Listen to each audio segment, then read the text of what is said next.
अस्सलाम वालेकुम स्टूडेंट्स, आज के लेक्चर में हम वर्ड पैड को मज़ीद स्टडी करने जा रहे हैं और आज के लेक्चर में हम सीखेंगे कि टेक्स्ट एडिटिंग क्या होती है। जब हम पेपर वर्क करते हैं, मैनुअल वर्क करते हैं, हम लिखते हैं किसी पेपर के ऊपर, तो आपने गौर किया होगा कि जब हम लिख लेते हैं तो हम उस लिखाई को चेंज नहीं कर सकते, रिमूव नहीं कर सकते और उसकी कॉपी पेस्ट नहीं हम बना सकते स्पीड के साथ।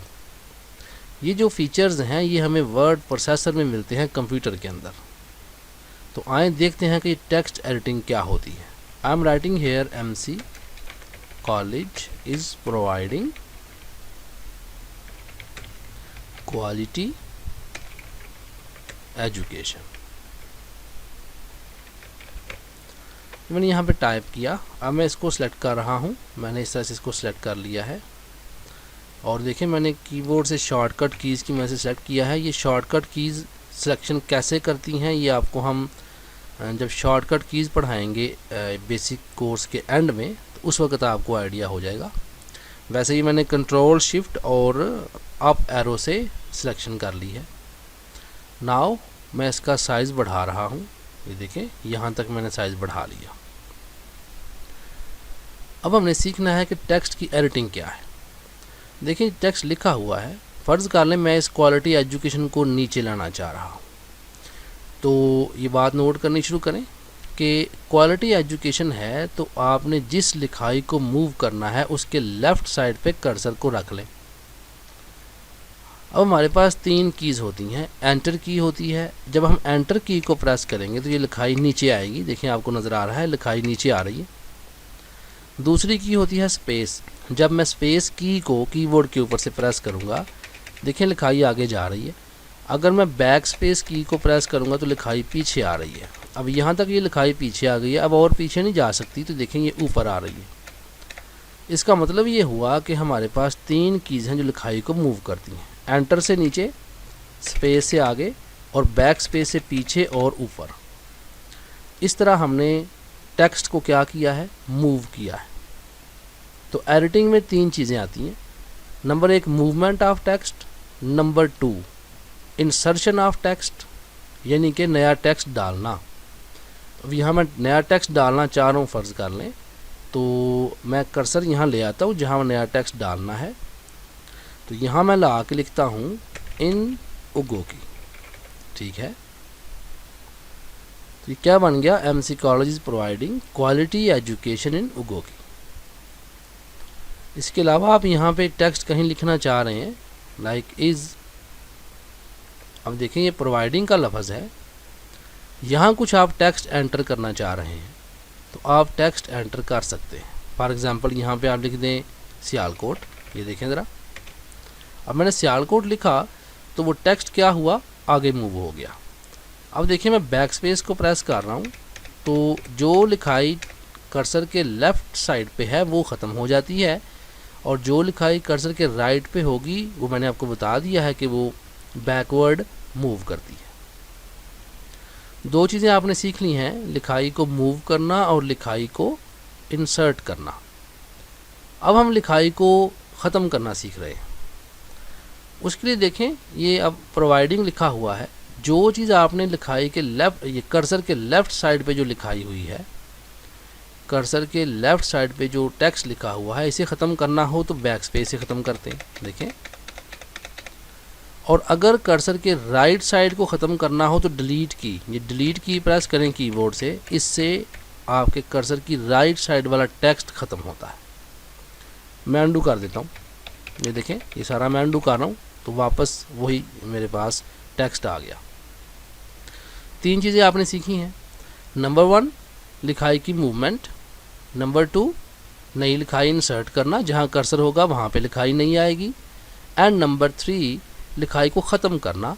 उसके लिए जहाँ कर्सर होगा, अगर आप बैक स्पेस प्रेस करेंगे तो कर्सर के लेफ़्ट साइड वाली लिखाई ख़त्म हो जाएगी, अगर आप डिलीट प्रेस करेंगे तो कर्सर के राइट साइड वाली लिखाई ख़त्म हो जाएगी।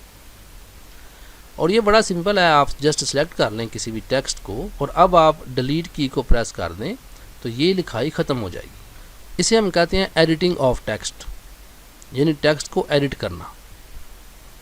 ये जो फीचर है ये हमें वर्ड प्रोसेसर्स में मिलता है, आम मैनुअल वर्क करते हैं उसमें हमें ये फैसिलिटी नहीं हासिल होती। तो आप देखें मैं जिस तरह से चाहूँ इस लिखाई को सेट कर सकता हूँ। अभी देखें ज़रा, मैंने MC कॉलेज इज़, अब ये प्रोवाइडिंग को मैंने एंटर नीचे ले आया हूँ मैं। अब ये क्वालिटी मैंने एंटर किया, देखिए जो लिखाई कर्सर के राइट पे होगी वो नीचे आ रही है। अब मैंने सारे को यहाँ से रख के इस तरह सेलेक्ट किया है और सारे को मैं सेंटर अलाइन कर लेता हूँ। ये देखें ये भी एक लिखने का स्टाइल है।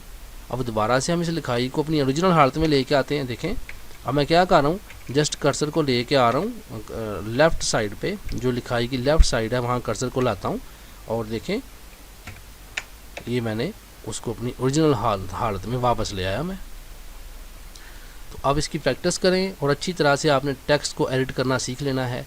तो एडिटिंग से मुराद क्या हुआ, लिखाई को मूव करना, नई लिखाई इंसर्ट करना और पुरानी लिखाई को ख़त्म करना, ठीक है। इसके बाद हम चल रहे हैं नेक्स्ट, और वो है देखें यहाँ पे रिबन के अंदर फाइंड की कमांड। ये फाइंड क्या करता है, फाइंड पे क्लिक कर दें।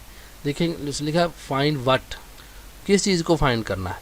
तो मैंने यहाँ पे लिखा मैंने MC को फाइंड करना है। देखिए MC जब मैंने लिखा और इसको फाइंड नेक्स्ट करता हूँ तो गौर करें उसने फ़ौरन MC को फाइंड कर लिया।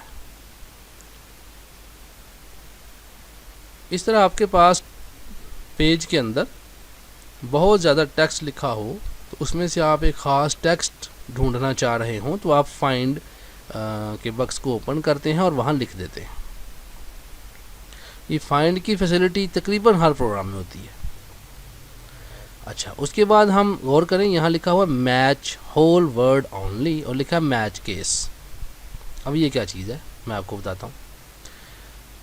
अगर हम यहाँ पर चेक लगा दें, टिक का निशान, चेक लगाना कहते हैं इसको, चेक लगा दें तो मैच होल वर्ड ओनली। तो अब देखें मैंने सिर्फ M को फाइंड करना है तो देखें वो M को फाइंड नहीं कर रहा। ये मैं अभी आपको बताता हूँ। फाइंड पे क्लिक किया, M लिखा, match whole word only, find next. उसने कहा ये नहीं मिला हमें, हालांकि M तो है यहाँ पे। अच्छा अब इसको अनचेक करें, अब यह फाइंड नेक्स्ट करें यहाँ से, देखिए उसने M को फाइंड कर लिया। अब हो ये रहा है कि जो वर्ड है MC इकट्ठा, ये वर्ड है एक, तो अगर मैं यहाँ चेक लगाऊं तो जब तक मैं MC नहीं लिखूंगा वो पूरे वर्ड को फाइंड नहीं करेगा। देखिए मैंने MC लिख के फाइंड किया, चूँकि अब आप यहाँ पे इसको डीसेलेक्ट कर लें तो अब दोबारा से आएँ और देखें MC लिखा हुआ है, मैच होल वर्ड ओनली, उसने फ़ौरन MC को फाइंड कर लिया है। अच्छा इसके बाद देखें लिखा है मैच केस। मैच केस का मतलब है अगर मैं छोटी ABC में लोअर केस में MC लिखूं तो बड़ी ABC वाले को फाइंड नहीं करेगा। अभी देखिएगा ज़रा, ये मैंने छोटी ABC में लिखा हुआ है और मैं यहाँ मैच केस करके फाइंड नेक्स्ट करता हूँ, उसने कहा जी मैंने ढूंढ लिया, मुझे नहीं मिला। अगर मैं इसको अनचेक करके फाइंड नेक्स्ट करूँ तो उसने फ़ौरन ढूंढ लिया।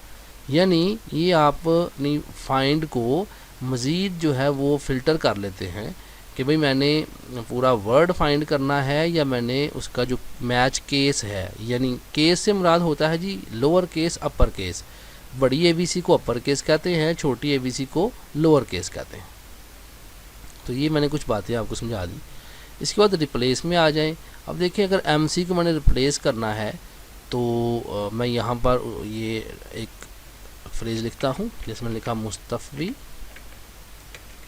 Computer college. जहाँ MC लिखा हुआ है वहाँ पे मुस्तफ़ी कंप्यूटर कॉलेज आ जाएगा, इसको रिप्लेस कर दीजिएगा। रिप्लेस किया है, गौर करें, Mustafi computer college is providing quality education. तो बात करने का मतलब ये हुआ कि जहाँ पर MC था वहाँ मुस्तफ़ी कंप्यूटर कॉलेज आ गया। तो अब हम ऐसे करते हैं कि हम फाइंड कर लेते हैं, ये इसको मैंने सेट किया है, राइट क्लिक करें इसके ऊपर, इसे आप यहाँ से कट कर लें, ऊपर इसको आप यहाँ राइट क्लिक करके पेस्ट कर लें, ठीक है। अब यहाँ पर दोबारा MC लिख दें और इसको आप रिप्लेस कर दें, ये देखें तो अब मुस्तफ़ी कंप्यूटर कॉलेज का पे MC कॉलेज आ गया है। तो ये मैंने आपको बता दिया। रिप्लेस ऑल कर देंगे तो जहाँ जहाँ मुस्तफ़ी कंप्यूटर कॉलेज लिखा होगा उन सब की जगह पे MC आ जाएगा। सो ये मैंने आपको बता दिया कि रिप्लेस क्या होता है। इसके बाद सिलेक्ट ऑल पे क्लिक करें, सारी राइटिंग क्या हो गई है, सिलेक्ट हो गई है। राइटिंग सारी सेलेक्ट करने का फ़ायदा ये होता है कि आप सारी राइटिंग के ऊपर जो कंप्लीट राइटिंग है उसके ऊपर आप ये देखें साइज़ चेंज करें, फ़ॉन्ट चेंज करें, और सिलेक्शन के फ़ायदे तो आपको बताए थे ना, 4 फ़ायदे होते हैं सिलेक्शन के। तो क्या करते हैं हम, अब सेलेक्ट कर लिया है। अब इसको हम क्या कर सकते हैं, यहाँ से हम इसको डिलीट कर सकते हैं, कॉपी पेस्ट कर सकते हैं, और टेक्स्ट चूँकि हो तो हम यहाँ उसके ऊपर फॉर्मेशन चेंज कर सकते हैं। तो इसको रीसाइज करने का मतलब है यहाँ से साइज़ चेंज कर सकते हैं, फॉन्ट चेंज कर सकते हैं, कलर चेंज कर सकते हैं, डिलीट कर सकते हैं, कॉपी पेस्ट कर सकते हैं। तो ये अमूमन 4 फ़ायदे होते हैं सिलेक्शन के। तो ये आपने सिलेक्शन यहाँ से सेलेक्ट ऑल करके तो समझ लिया कि सिलेक्शन कैसे करते हैं पूरे डॉक्यूमेंट की। यहाँ तक ये काम मुकम्मल हो गया। अब हम आ रहे हैं नेक्स्ट जो हमारे पास इसमें एक कमांड है, and that is insert object. Insert object क्या है, ये ऑब्जेक्ट क्या होता है, गौर करें। ऑब्जेक्ट से मुराद यहाँ पर एक प्रोग्राम है, यानी हम वर्ड पैड में काम कर रहे हैं और हम चाह रहे हैं कि हम यहाँ एक्सेल की शीट खोल लें या कोरल ड्रा खोल लें या कोई दूसरा प्रोग्राम खोलें और उसमें वो हम काम करें, और वो काम मुझे यहाँ पर एक ऑब्जेक्ट के तौर पे नज़र आएगा।